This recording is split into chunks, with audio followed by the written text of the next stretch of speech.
Bonjour à tous, je vous invite à écouter l'extrait de l'épisode que je vais publier dimanche. C'est un petit aperçu de la discussion que j'ai menée avec mon invité qui est, je ne vous le cache pas, absolument passionnante. Bonne écoute et à dimanche pour entendre l'intégralité de l'épisode.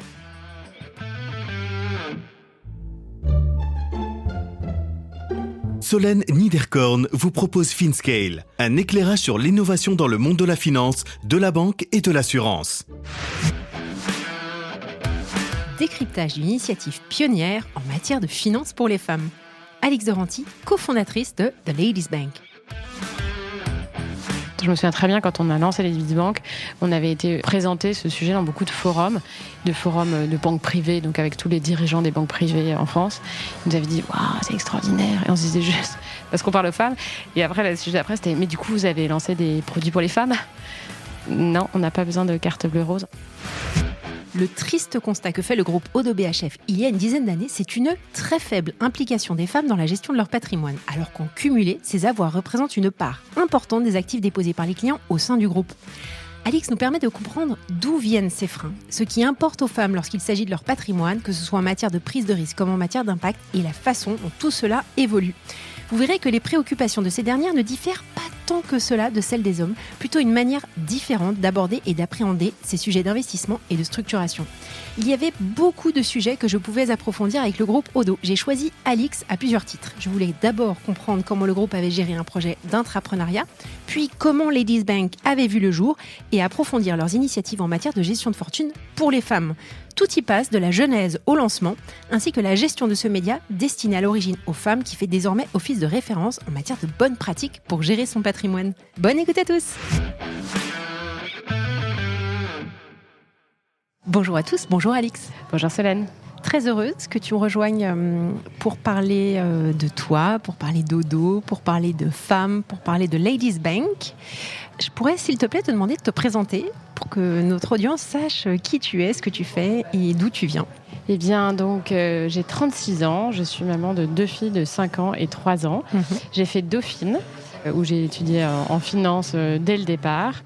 Et j'ai commencé en salle de marché, d'abord à la Société Générale, où j'ai été piquée à la salle de marché, puis chez Rabobank à Londres à partir d'avril 2010, où je pricais et vendais des structurés.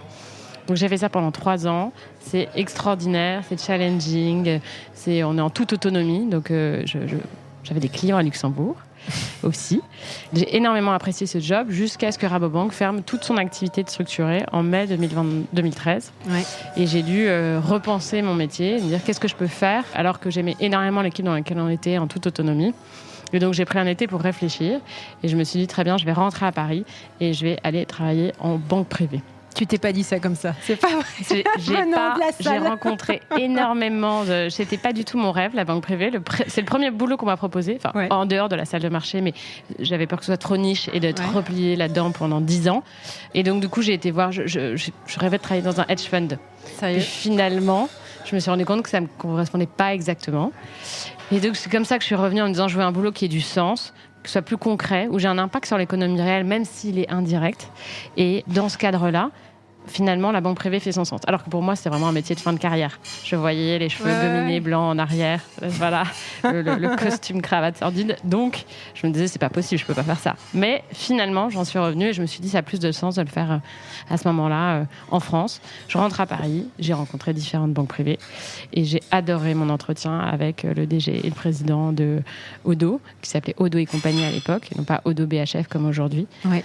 Parce que c'est une banque entrepreneuriale, détenue à 65% par la famille Odo, et où tout est possible. Et donc, ils m'ont dit, je venais pour faire de la gestion, parce que moi, je venais des marchés. Ils m'ont dit, mais non, on va t'apprendre le métier de banquier privé, t'inquiète pas, fais-nous confiance, tu vas voir chez nous, prends les projets que tu veux, tu fais comme tu veux. Chacun est responsable de son job et de sa carrière chez Odo. Ouais. C'est-à-dire que tu viens pour un sujet, puis après, tu veux te développer. Donc, j'ai fait ça. Et depuis 3 ans, je dirige une équipe de banquiers privés. Aujourd'hui, on est 14 dans l'équipe et on accompagne à la fois des personnes privées, mais aussi des personnes morales, donc au travers des holdings de nos clients. Et par ailleurs, on accompagne tous les multifamily office en France qui sont aujourd'hui un intermédiaire qui existe dans le marché de la gestion privée. Super. Super parcours. Alors, on va parler, je disais en intro, des femmes. Moi, c'est un sujet que j'aime beaucoup, que j'ai traité sur différents épisodes avec Gaëlle Haag. C'était mon 2e épisode, la finance pour les femmes. J'ai également fait un épisode avec Tatiana Jama et Laetitia Vito pour approfondir le sujet. Mais c'est vrai que je ne m'étais pas spécifiquement penchée sur la banque privée et la gestion de patrimoine, broadly speaking, vue par les femmes. Donc avant qu'on parle de l'initiative que tu as eue et que vous avez eue chez Odo en lançant Ladies Bank, j'aurais aimé que tu nous donnes un petit peu ton point de vue. Savoir si oui ou non, de ton point de vue, eh bien, les femmes se sentaient dans la façon dont on gère leur patrimoine, éloigné de leurs besoins. Et si ce qui est actuellement en place chez Odo ou je dirais d'une manière plus générale dans les banques privées, répond aux exigences des femmes. C'est une grande question. Alors, il faut savoir que nous, quand on a regardé ce marché-là, c'était en 2014. Donc, on a commencé à bosser ce sujet en mars 2014. Pour te donner une idée, chez Odo, en mars 2014, donc ça s'appelait Odo et compagnie, il y avait 45% de femmes clientes. Et on voyait plus de 80% d'hommes en rendez-vous.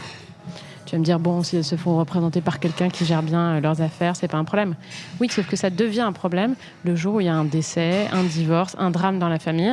Et là, on se retrouve à gérer à la fois une partie émotionnelle extrêmement importante, souvent un timing très rapide pour prendre en main les sujets qui est l'ordre de 6 mois, le temps de régler les frais de succession, par exemple. Et puis, une matière complexe, il faut le dire. La gestion de patrimoine, c'est complexe. La fiscalité peut évoluer tous les ans. Les marchés financiers, il faut avoir le nez dedans pour les comprendre. Et donc, ce n'est pas donné à tout à chacun d'appréhender l'intégralité. C'est tellement complexe qu'on peut s'y noyer. Et on peut sortir du côté pragmatique, pur de cette vision-là. Donc, d'entrée de jeu, il y a un constat qui est de dire il y a un problème. Vous venez d'entendre un extrait de l'épisode que je vais publier dans quelques jours. Alors ne restez pas trop loin de votre plateforme de podcast pour pouvoir profiter de tout l'enregistrement.